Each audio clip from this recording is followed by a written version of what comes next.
대하여 공직선거법 제250조 제1항의 허위사실 공표로 공소를 제기하였습니다.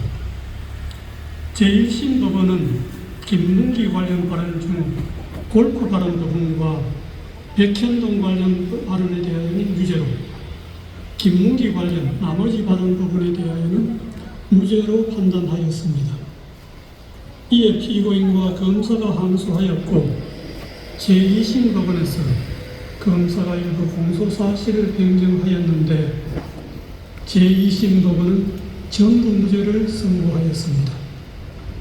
검사가 제2심 판결에 대하여 상고하였으므로 대법원은 검사의 상고 이유를 판단합니다. 이 사건의 주요 쟁점은 피고인 김문기 관련 발언과 백현동 관련 발언에 대하여 공직선거법 제250조 제1항에서 정한 허위사실 공표죄로 처벌할 수 있는지 여부입니다. 공직선거법 제250조 제1항은 선거에 당선될 목적으로 연설, 방송, 기타의 방법으로 후보자에게 유리하도록 후보자의 행위 등에 관하여 허위의 사실을 공표한 경우에 처벌하도록 규정하고 있습니다. 여기서 허위의 사실은 진실에 부합하지 않는 사항으로서 선거인으로 하여금 후보자에 대한 정확한 판단을 그르치게 할 수 있을 정도로 구체성을 가진 것이면 충분합니다. 허위의 사실을 공표한 것인지는 표현의 객관적 내용과 전체 취지, 사용된 허위의 통상적인 의미, 문구 연결 방법 등을 종합적으로 고려하여 그 표현이 선거인에게 주는 전체적인 인상을 기준으로 판단하여야 합니다. 피고인에 대한 공소사실을 나누어 차례로 살펴보겠습니다. 먼저 김문기 관련 발언 중 골프 발언 부분을 제외한 나머지 부분에 대하여 봅니다. 제2심은 이 부분은 피고인의 인식에 관한 발언일 뿐 행위에 관한 발언이라고 할 수 없거나 독자적인 의미를 가지는 발언 또는 허위의 발언이라고 할 수 없다는 등의 이유로 무죄로 판단하였습니다. 제2심의 이 부분 판단은 수긍할 수 있습니다. 다음으로 김문기 관련 발언 중 골프 발언 부분에 대하여 봅니다. 피고인이 더불어민주당 대통령 선거 후보자로 선출될 무렵을 전후하여 대장동 도시개발사업 특혜 의혹이 확산되고 그 실무 책임자인 김문기와 피고인 간의 관계가 문제되었습니다. 그러던 중 피고인이 김문기 등과 함께 해외 출장을 갔어요. 사진도 찍고 해외 출장 중에 김문기와 함께 골프를 쳤다는 취지의 의혹이 제기되었습니다. 이에 피고인은 방송 프로그램에 출연하여 김문기와 함께 해외 출장을 가서 얼굴은 봤겠지만 하위직 실무자이어서 기억나지 않는다는 취지로 발언하고 골프 등반 의혹에 대하여 해명하면서 다음과 같이 발언하였습니다. 그리고 국민의힘에서 4명 사진을 찍어가지고 마치 제가 골프를 친 것처럼 사진을 공개했던데 제가 확인을 해보니까 전체 우리 일행 단체 사진 중에 일부를 떼내가지고 이렇게 보여줬더군요. 조작한 거죠. 라는 발언입니다. 검사는 제2심에서 공소장 변경을 통하여 골프 발언에 관한 공소사실이 피고인이 김문기를 알았는지 인식이 아닌 골프 동반의 교류 행위에 관한 허위사실 공표임을 분명히 적시하였습니다. 피고인과 김문기의 골프 동반 행위는 당시 유동규를 포함하여 3인이 장시간 함께한 사교적 교류 행위인 점에 비추어 볼 때 피고인과 김문기 간의 관계에 대한 의혹과 관련하여 선거인의 판단에 영향을 주는 독자적 사실로서 주요한 사실이지 인식에 대한 보조적 응보에 불과하다고 볼 수 없습니다. 원심은 공소사실의 대상을 오해하고 법리를 오해하였습니다. 그리고 골프 발언은 문장의 내용과 구조, 사용된 어휘, 전체 취지 등에 비추어 마치 피고인이 골프를 친 것처럼 단체 사진 중의 일부인 사면 부분만을 떼어내어 보여준 것이다. 피고인이 골프를 친 것처럼 조작한 것이다. 는 의미로 해석됩니다. 피고인과 김문규의 골프 동반은 해외 출장 중의 일인데 피고인은 김문규와 해외 출장 동행 자체는 인정하고 있었습니다. 김문규를 하위직에서 몰랐다는 피고인의 발언과 함께 이 골프 발언을 듣는 일반 선거인으로서는 피고인이 김문규와 해외 출장은 같이 갔지만 피고인이 김문규와 함께 간 해외 출장 기간 중에 김문규가 골프를 치지는 않았다는 의미로 자연스럽게 받아들이게 됩니다.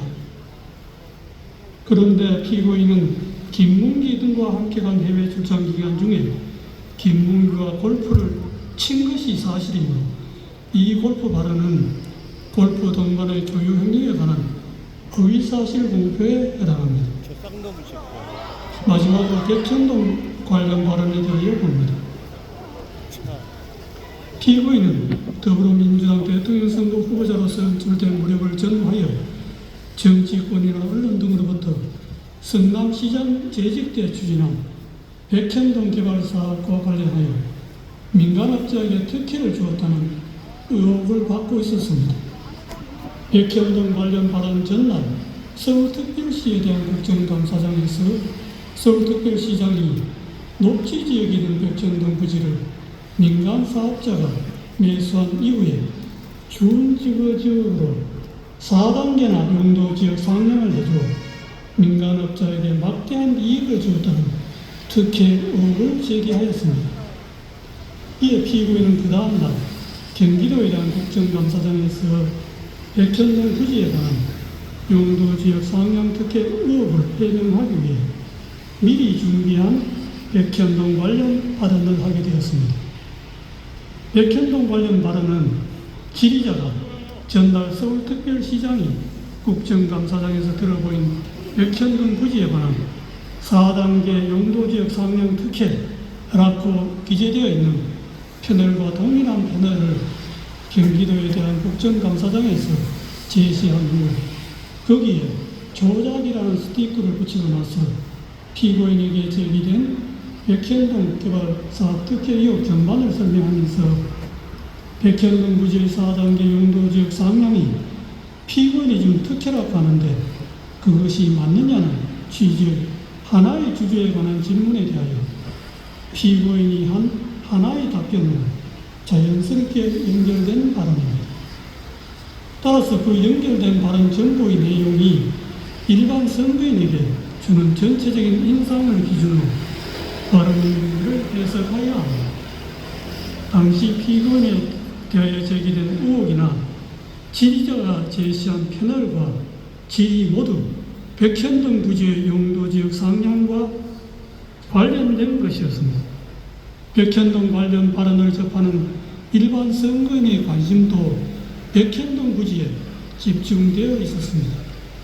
그러므로 피고인의 답변도 백현동 부지의 용도지역 상향과 관련된 발언으로 판단됩니다.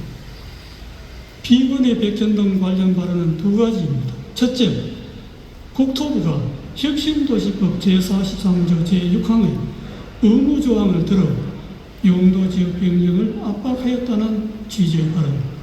둘째, 국토부가 이 의무조항에 따르지 않으면 직무유기를 문제 삼겠다고 협박하였다는 취지의 발언입니다. 이 발언의 내용을 보면 그냥 단순히 국토부의 압박과 협박을 받았다는 막연하고 추상적인 표현이 아니라 국토부가 혁신도시법 제3조 제6항 의무조항을 들어서 했다는 내용을 구체적으로 적시하면서 이 조항이 적힌 패널을 제시까지 하고 한 구체적 사실을 포함하는 진술로서 사실의 공표이지 단순히 과장된 표현이거나 의견 표명에 그치는 것이 아닙니다. 의무조항을 들어 압박하였다는 취지의 발언에 관해 보면 용도지역 상향은 성남시가 자체적 판단에 따라 추진한 것이었고 용도지역 상향 단계에서 국토부가 성남시에 의무조항을 들어 압박한 일은 전혀 없었습니다. 성남시가 먼저 국토부의 정전협조증 공문이 혁신도시법 제43조 6항의 의무조항에 근거한 것인지 상위교육의 제척됨에도 식품연구원의 요청대로 주거지역으로 용도 변경이 가능한지 묻는 내용으로 국토부에 공문으로 질의하였습니다.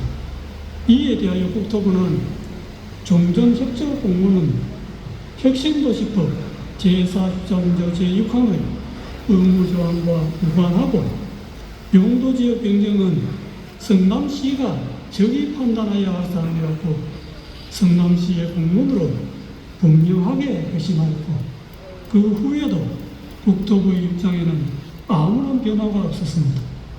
그런데도 피고인은 이에 명백히 배치되는 의혹의 발언을 하였습니다.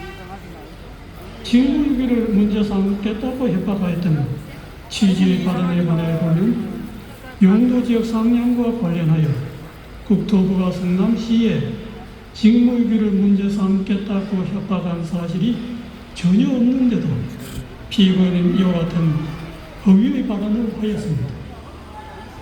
피고인이 백현동 관련 발언은 선거인들에게 국토부가 피고인이 시장으로 했던 성남시에 혁신도시법 제43조 제6항의 의무조항을 들어 압박을 가해도 되지 않자 직무유기를 문제 삼겠다고 협박까지 해서 피고인이 어쩔 수 없이 부득이 용도지역을 상향하게 되었구나 하는 잘못된 인상을 주기에 충분합니다. 이와 같은 피고인의 의무조항 압박 발언과 직무유기 협박 발언은 독자적으로 선거인의 판단에 영향을 줄 만한 구체적이고 핵심적인 내용에 해당합니다. 민주주의 여체는 공적 관심사에 대한 자유로운 의사의 표현과 활발한 토론에 있으므로 민주주의 실현 과정인 선거 절차에서도 선거의 공정성을 해하지 않는 범위 내에서 정치적 표현의 자유가 충실하게 보장되어야 합니다. 다만 정치적 표현의 자유가 보호되는 정도는 그 표현의 주체와 대상 등에 따라 달라질 수 있습니다. 공직을 맡게 되는 후보자가 자신에 관한 사항에 대하여 국민에게 허위사실을 공표하는 국민에서는 일반 국민이 공인이나 공적 관심사에 대한 의견과 사상을 표명하는 경우와 같은 의미와 정도의 표현의 자유가 허용될 수는 없습니다. 공직선거법 제250조 제1항에서 허위사실 공표죄를 처벌하는 것도 이러한 배경에서 이해되어야 합니다. 공직선거법 제250조 제2항의 허위사실 공표죄는 후보자의 정치적 표현을 구제하는 측면 외에도 주권자인 국민이 올바른 정보의 토대 위에서 정치적 의사를 형성하고 선거를 통해 흠없이 주권자로서의 의사를 표현할 수 있도록 보장하는 측면을 아울러 가집니다. 후보자의 어떤 표현이 허위사실 공표에 해당한지를 판단할 때는 후보자의 정치적 표현, 특히 의견과 사상의 영역에 속하는 정치적 표현이 과도하게 제한되지 않도록 유의하면서도 공정한 선거를 통하여 보호하고자 하는 선거인의 알 권리와 그에 바탕을 둔 선거권 등 선거인이 국민으로서 가지는 헌법상의 기본권을 충실한 보장 요청을 고려해야 합니다. 표현의 의미는 후보자 개인이나 법원이 아닌 선거인의 관점에서 해석해야 하고 어느 정도의 허위사실이 후보자의 표현의 자유라는 이런 말에 용인될 수 있는지는 그 허위사실이 선거인의 공정한 판단에 영향을 미치는 정도에 따라 판단하는 것도 이런 고려에 불과합니다. 이 사건에서 피고인이 김문기 관련 발언 중 골프 관련 부분과 백현동 관련 발언은 피고인의 공직 적격성에 관한 선거인의 정확한 판단을 거칠 정도로 중요한 사항에 관한 허위사실의 발언이라고 판단되면 이 쌍놈 이 새끼야. 후보자의 표현의 자유라는 이름 아래 허용될 수가 없습니다. 이러한 판단에 따라 이 사건의 결론에 관해 봅니다. 김문기 관련 발언 중 골프 발언을 제외한 나머지 부분은 공직선거법 제250조 제1항에서 정한 허위사실 공표죄로 처벌할 수 없습니다. 김문기 관련 발언 중 골프 발언은 피의원이 김문기와 함께 한 해외 출장 기간 중에 김문기가 골프를 치지 않았다는 의미가 있을 때고 이는 후보자 행위에 관한 허위사실의 공표에 해당합니다. 제2심이 골프 발언을 무죄로 판단한 것은 공직선거법 제250 제1항의 법리를 오해하여 판결에 영향을 미친 잘못이 있습니다. 백현동 관련 발언은 피의원이 국토부로부터 혁신도시법 제43조 제6항의 의무조항에 근거한 용도지역 변경 압박을 받고 어쩔 수 없이 용도지역 상명을 하게 되었고 그 과정에서 국토부로부터 직무유기를 문제 삼겠다는 협박까지 받았다는 의무로 해석되고 이는 후보자 행위에 관한 허위사실의 공표에 해당합니다. 제2심은 피의원이 구체적으로 언급한 국토부의 혁신도시법 제43조 제6항의 의무조항에 의한 압박과 이 의무조항에 따르지 않으면 직무유기를 문제 삼겠다는 협박 부분을 도외시 않죠. 국토부의 법률에 의한 요구로만 백현동 관련 발언의 의미를 왜곡하여 이를 전제로 백현동 관련 발언을 무죄로 판단하였습니다. 이러한 제2심의 판단에는 공직선거법 제250 제1항의 법리를 오해하여 판결에 영향을 미친 잘못이 있습니다.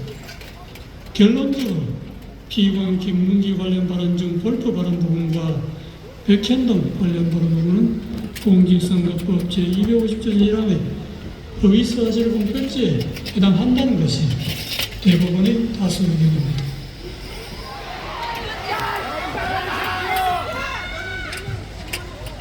이상의 다수 의견에 대하여는 대법관 이훈구, 대법관 오경의 반대 의견과 다수 의견에 대한 대법관 서경란, 대법관 신숙희, 대법관 박영재, 대법관 이수경, 대법관 마영줄 보충 의견 및 반대 의견에 대한 대법관 외훈구의 보충 의견이 있습니다. 그중 반대 의견의 요지는 다음과 같습니다. 김문기 관련 발언 중 골프 발언과 백현동 관련 발언을 공직선거법 제250조 제1항에 정한 허위사실 공표로 인정한 다수 의견의 논거와 결론에 동의할 수 없습니다. 그 이유는 다음과 같습니다. 골프 발언과 백현동 발언의 의미를 확증하고 그 허위성을 판단하는 다수 의견의 방식은 선례에서 제시한 방식이나 이를 기반으로 한 다수 의견의 새로운 법리에 부합하지 않는 방식입니다. 오히려 선례나 다수 의견은 새로운 법리에 충실하게 골프 발언과 백현동 발언의 의미를 해석하면 다수 의견과 다른 의미로도 해석될 수 있습니다.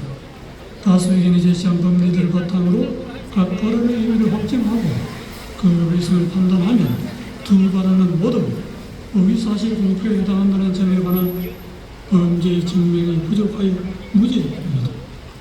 대법원은 오랫동안 공직선거법상 허위사실 공표죄 사건에서 정치적 표현의 자유를 최대한 보장하는 등 민주주의 헌법 질서의 발전을 위하여 노력하면서 정치적 표현의 자유가 지나치게 제한되지 않도록 허위사실 공표죄의 성립 법인을 제한하고 축소하는 법리를 일관되게 선언하여 왔습니다.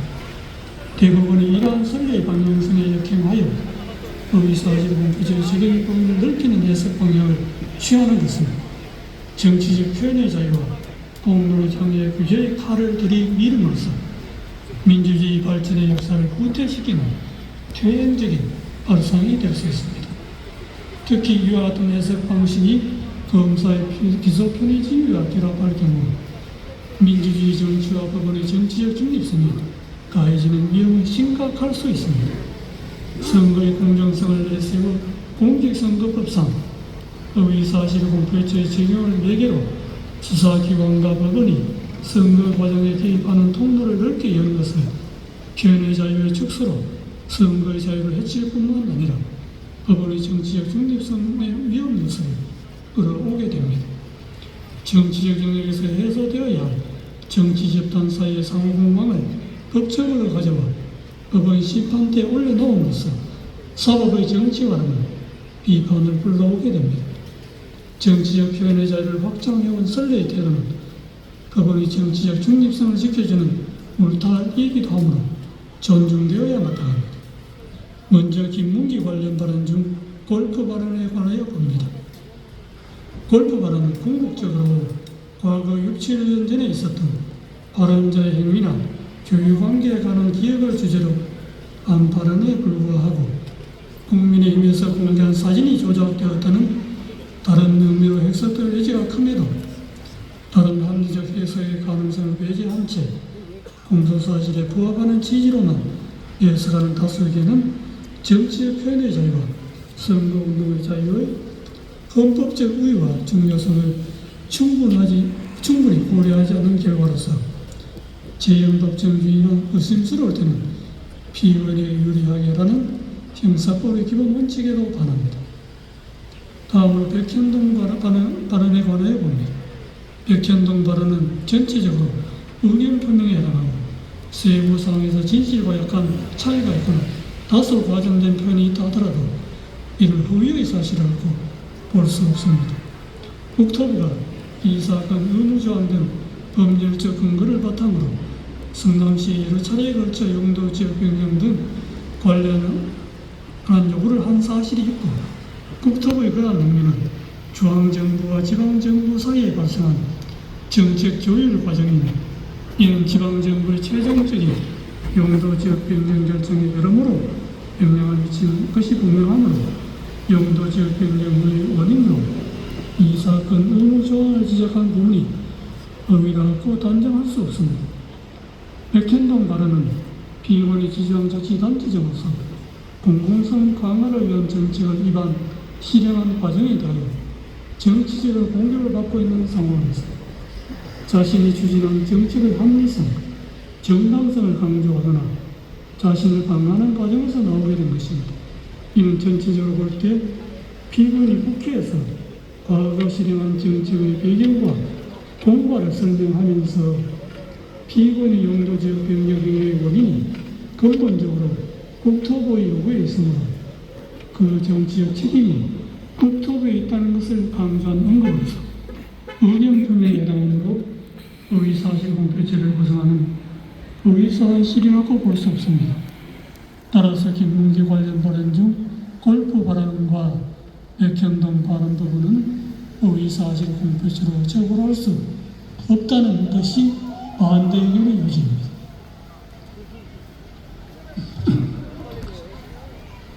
이것으로 이유 요지의 설명을 마치고 이제 주문을 낭독하겠습니다. 다수 의견에 따라 다음과 같이 판결합니다.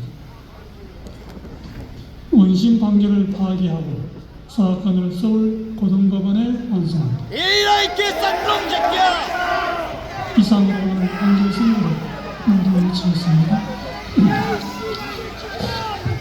사법부는 죽었다!